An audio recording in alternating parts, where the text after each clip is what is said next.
All right, everyone. The other night, an insane leftoid decided to try to crash the front barricade of the White House. People are pretending that there's some sort of confusion as to what the possible modus operandi could be, but it's quite clear. This was a crazed leftist, unless it was a vehicular accident. Somebody's car just veers off, and there's no way they can control it. But that's very, very unlikely. Let's just call a spade here and chalk it up to left-wing terrorism. We've seen a lot of it lately. There have been other attacks on the White House, attempted assassinations. You've had all sorts of deranged statements from people on the left. There are too many to actually catalog them all at this point. It's become commonplace. We've gotten to the point as a country where we see this sort of news. This isn't even like A-page news at this point. Normally, like, can you imagine 20 years ago, White House barricade gets rammed by car? It'd be all anyone is talking about. It's become commonplace enough that now, it's kind of ignored. Yeah, somebody ran into the barricade, they got apprehended, and yeah, we're not even gonna really dig for their identity or anything. They don't even, I guarantee, they don't even want to look into this dude's identity, and it's almost certainly a dude. Although they're, at this time, if I have seen correctly, based on the reporting I've seen, they are not identifying the suspect at all. Um, it's pretty straightforward and pretty clear when you ram into the White House front gate what the purpose is. You're making a political message and or trying to terrorize people. There's no real other way to put it. It wouldn't make any sense unless the person just went stir crazy or again, their vehicle failed. Both of those are far less likely than what we've seen over the last months, which is a series of leftist violent incidences. Um, People have become deranged, literally, to the point where they believe that the United States is being taken over by the Nazi Party. Now, ask yourself this. Our bias has to step back for a moment, and we have to be just independently minded. If I thought that my nation was being taken over by the more retarded version of Adolf Hitler, what would I be inclined to do? Well, I'd fight back. I'd try to stop that any way that I could. Through subversion, maybe it even involves violence. I would try to save my nation because I give a shit about my nation. Doesn't help when the opposition is pretending to be patriotic, by the way. So if you inculcate in the minds of a certain group of people that Donald Trump is basically the fat, retarded orange version of Adolf Hitler, he's destroying the White House. That's their new line, by the way, because of the ballroom renovations. He's destroying the White House. He's usurping democracy. He's a terrible person. Oh my God, he's going to kill us all. Women will be barefoot in the kitchen and everyone will be enslaved and there will be no immigration and black people will be back in chains out in the cotton fields and stuff like that. All of these hyperbolic things.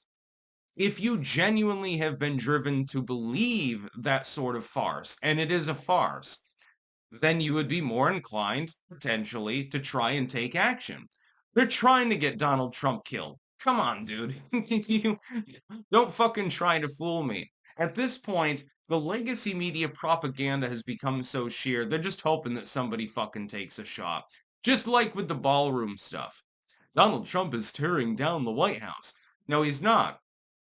He's engaging in totally normal renovations that have been done there a half a dozen times just in recent history. But if you just look at the pictures and all you see is construction equipment and the side of the White House has been desecrated, you think, hey, Donald Trump is demolishing the White House. That's not what he's doing. It has no basis in reality. But it's being reported on as though that were actually true. I'm not surprised, therefore, than a handful of people who are probably already mentally deranged to begin with. This is not entirely political. I'm not surprised that a handful of these people are getting violent. It doesn't surprise me. It would surprise me more if they weren't. At this point, it's almost a testament to human fortitude and to the generally lawful, peaceful, and rational nature of the average American citizen. because under that level of propaganda, I would have expected more people to crack by this point. It is nonstop. It is 24/7.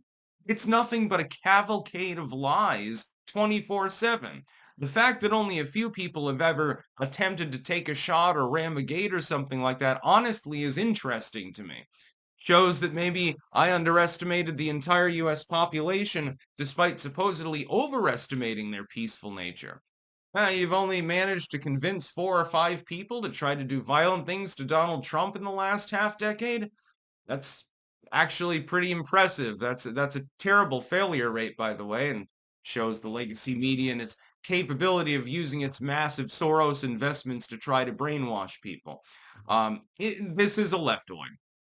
You're not going to find that this person was simply mentally damaged. They have TDS.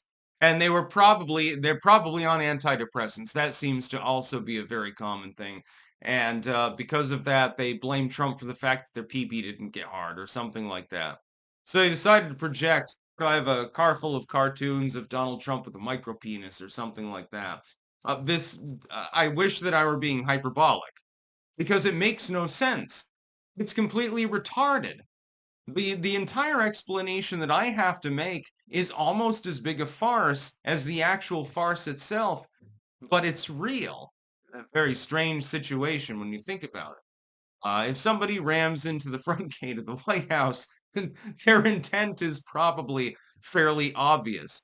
But the legacy media will probably bury the story. Once they find out that this person has like furry porn and stuff like that, and the Communist Manifesto, the story will disappear really, really quickly. So I'll make sure to try and keep an eye on it and see if I can elucidate further in the future. It'll take a little time, though.